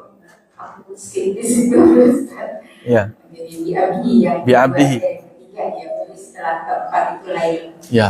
Oh, ya. Terima kasih. Sama-sama. Jadi subhan, kalimat tasbih penjemput pertolongan Allah. Yang kedua, hidup kalau mau ditolong Allah, biarkan Allah yang memperjalankan hidup kita. Kalau mau diperjalankan sama Allah, jadilah hambanya. Aktivasi status kita sebagai hamba. Dan kalau mau ditolong Allah, kalau mau diperjalankan Allah, kalau mau mengaktifasi penghambaan, perbaiki waktu malamnya. Jadi ini 4 rangkaian yang satu dengan yang lain saling tersambung. Ya, wallahu a'lam. Ya. Cukup? Cukup? Atau ada satu lagi, Pak? Satu lagi. Enggak. Saya juga mau tanya. Saya tanya tadi. Oh, ada lagi begini. Mangga. Singkat-singkat aja ya, Ibu. Tadi kaitannya dengan Ibu Ustaz, makro setelah sholat saya ya kita kan tahu ya kalau ibu-ibu itu pasti adalah orang terakhir gitu di rumah yang tidur gitu ya. Jadi pastikan dulu semuanya beres baru tidur gitu. Jadi bagaimana kan Ustaz, baiknya kita sholat isya itu ketika ada sholat sunat dan juga boleh mengakhirkan sholat isya. Oh ya. Nah jadi bagaimana baiknya? Baik. Dulu pertama kali Isya disyariatkan itu dicontohkan sama Rasul itu malam hari, pertengahan malam. Jadi Nabi selesai maghrib pulang ke rumah, kemudian istirahat, mengakhirkan Isya di pertengahan malam. Tapi akhirnya membuat sahabat apa? Terkantuk-kantuk di masjid. Pada nggak pulang ke rumah. Kalau itu dicontohin sekarang, zaman sekarang, istrinya pada nyariin semua pasti. Suami saya belum pulang jam 12 kemana ini? Kan gitu ya. Nah ini karena nggak pulang sampai tengah malam, sahabat terkantuk-kantuk di masjid. Buat apa? Nungguin supaya bisa berjamaah sama Rasul. Berharap bisa jadi makmumnya Rasul sholat Isya. Akhirnya ketika Nabi datang keluar dari rumahnya ke masjid sholat Isya berjamaah, melihat kondisi sahabat begitu semua. Harapannya adalah tidur dulu pulang, ke masjid lagi bareng-bareng Isya, sampai subuh tahajud, kan begitu. Nah, kondisi rumah Nabi dengan masjid dekat. Rumah sahabat kan tidak semuanya dekat. Makanya pada akhirnya adalah kembali kepada keutamaan salat tepat pada waktunya.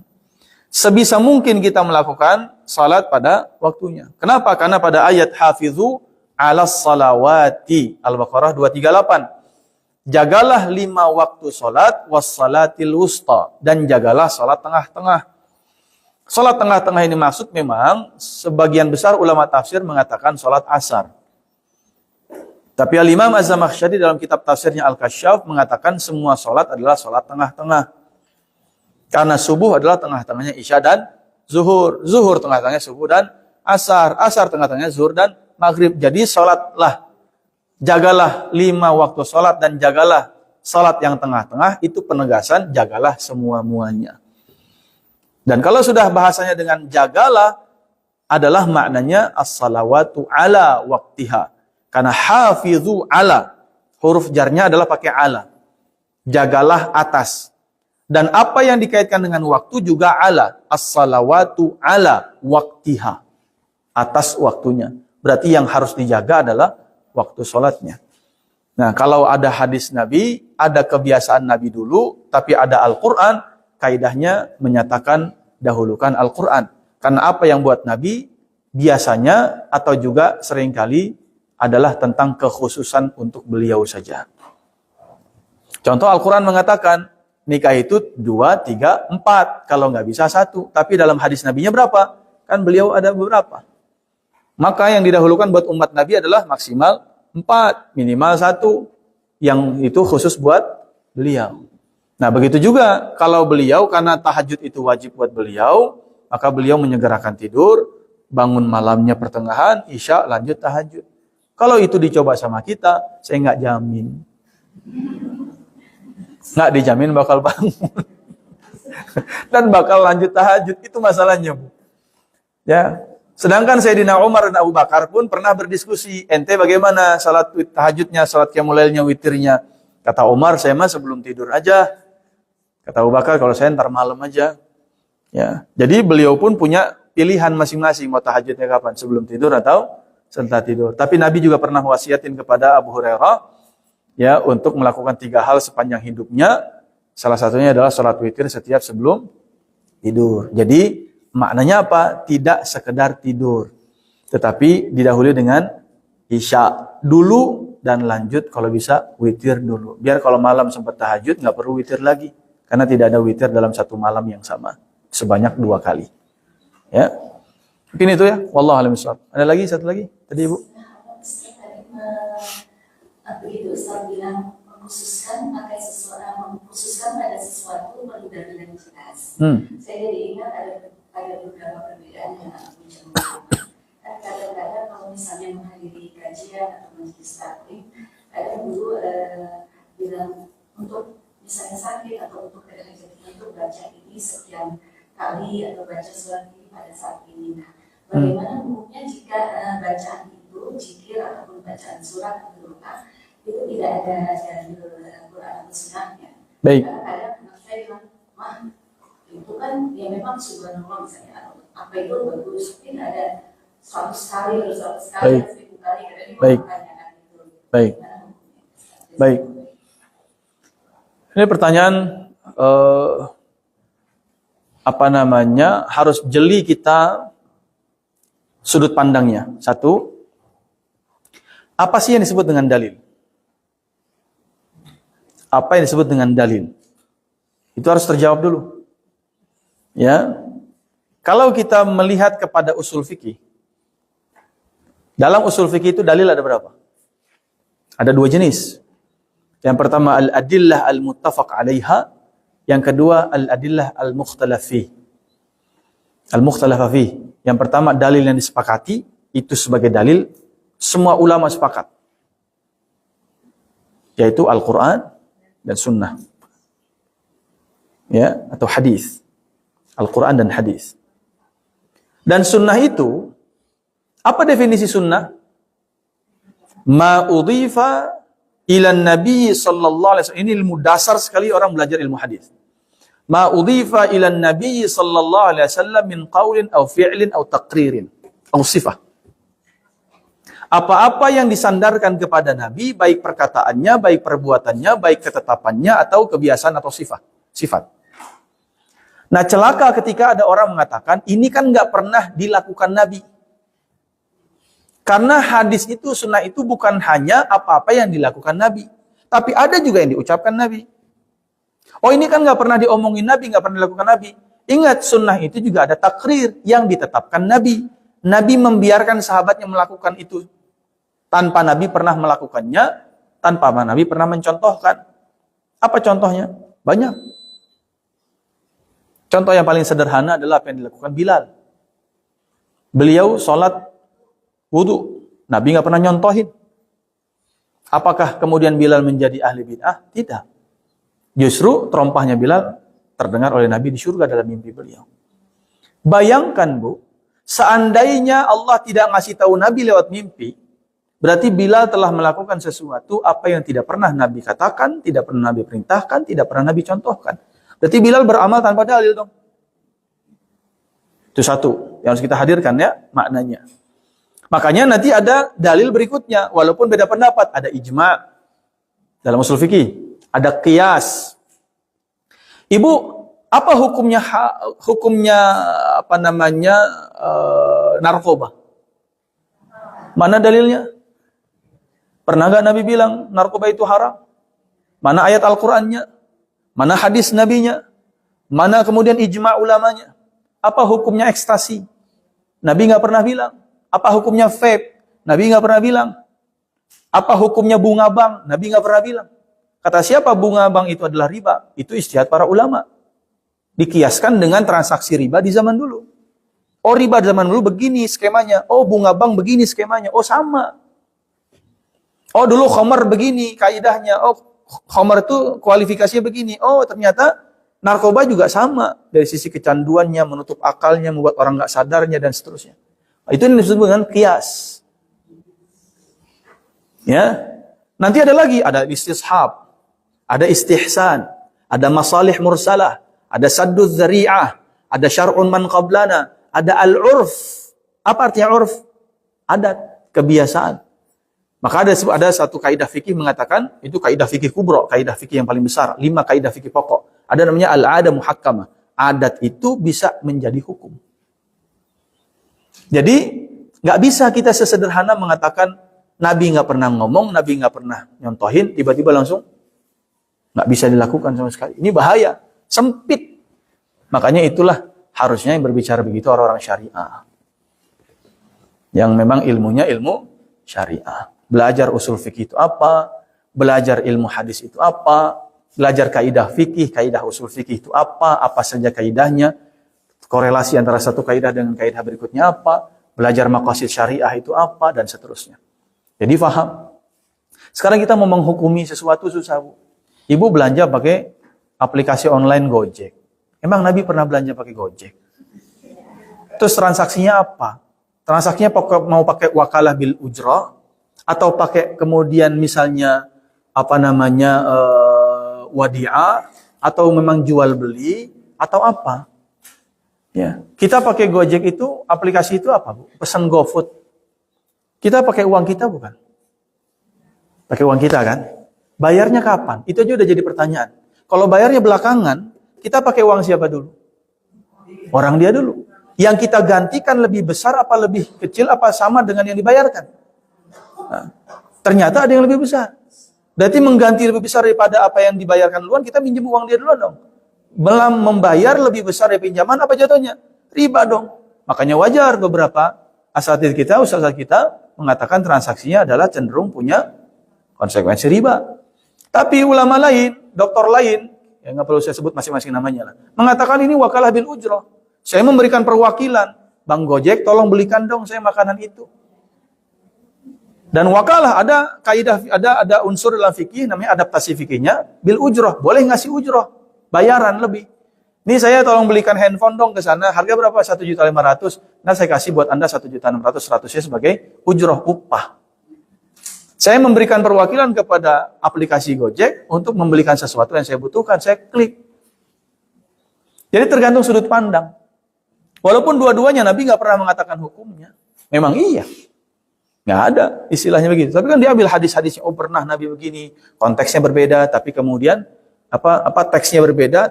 Peristiwa berbeda tapi konteksnya sama. Misalnya gitu.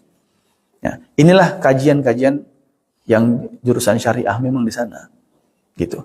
Makanya wallahu alam ya, usina wa iyyakum. Dalam konteks zikir, saya ambil tadi kaidah sederhananya, semua zikir menyebut nama Allah baik, satu. Ya, daripada nyebutnya yang lain. Kepeleset, copot, mendingan ya Allah, ya Allah. Pernah nggak Nabi kepeleset kemudian ngomongnya ya Allah? Wah, ini ente ngada-ngada, kan nggak bisa begitu. Ya, atau ente nyebutnya ya Allahnya 2 kali, Nabi 1 kali doang, ente kelebihan nih satunya. Kan nggak bisa begitu. 2, zikir itu kaidah sederhananya adalah zikir itu sebanyak-banyaknya dan landasannya iman. Karena zikir yang sedikit adalah alamat orang munafik. Orang munafik itu zikirnya sedikit, kata Allah dalam Al-Quran. Ya. Kemudian dalam Al-Quran banyak rumusnya. Al-Quran Allah sebut sebagai zikir. Salat Allah sebut sebagai zikir. Aqimis salata li dzikri. Inna nahnu nazzalna dzikra wa inna lahu lahafizun. Al-Hijr ayat 9, sesungguhnya kami turunkan Al-Quran sebagai zikir. Walaqad yassarnal Qur'ana lidzikri fahal min muddakir. Ya, sesungguhnya kami mudahkan Al-Quran untuk sebagai zikir, tapi mana yang mau menghafalkan dan mengingatnya. Jadi banyak, bukan hanya zikir ucapan lisan, tapi salat kita zikir, Al-Quran kita zikir, dan seterusnya.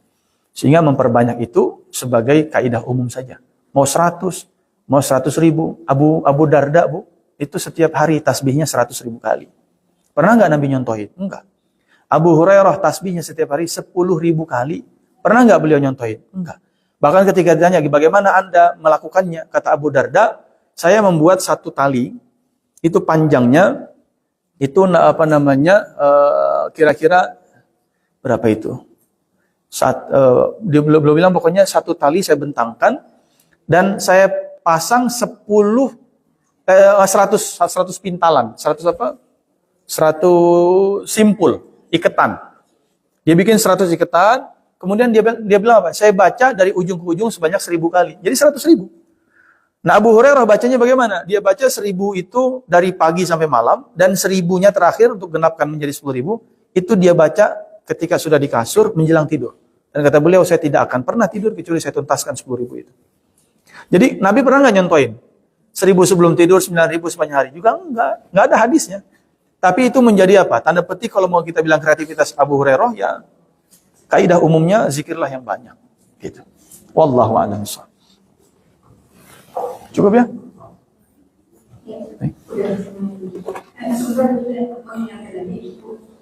Sebelum dengan doa kita, sudah berdoa, kita mau foto sama-sama. Tapi dari depan Pak Ustadz yang berbalik itu Pak Ustadz yang berbalik. Apa tuh? Oh gini. Mau foto ya. Hah? Saya di mana? Oh mangga. Mangga. Lalu ibu jangan dulu, nanti ini masih ada nih beberapa hanya kita sebelum ini pertanyaannya. Ya, terima kasih. Dalam lain, ibu atas partisipasinya memang sepertinya waktunya kurang ya, mungkin kali. Dan juga ada langsung mau sholat ya. Baiklah, alhamdulillah kita tutup saja ya. Kajian kita kali ini adalah alhamdulillah, alhamdulillah dan istighfar sebanyak-banyaknya. Bismillahirrahmanirrahim. Dan ditutup dengan doa kafaratul majelis. Subhanallah wa bihamdihi asyhadu an la ilaha illa anta astaghfiruka wa atubu ilaik. Saya mewakili ini yang mengurus PKM Bidang Dakwah Muslimah Al-Ikhwah, ucapkan Assalamualaikum warahmatullahi wabarakatuh. Ibu biar aja bedanya nggak usah ditumpuk-tumpuk dulu. Agak gitu berapa kali ya kita punya yang merapat, bedanya biarin aja, abaikan aja. Saya di mana? Sini.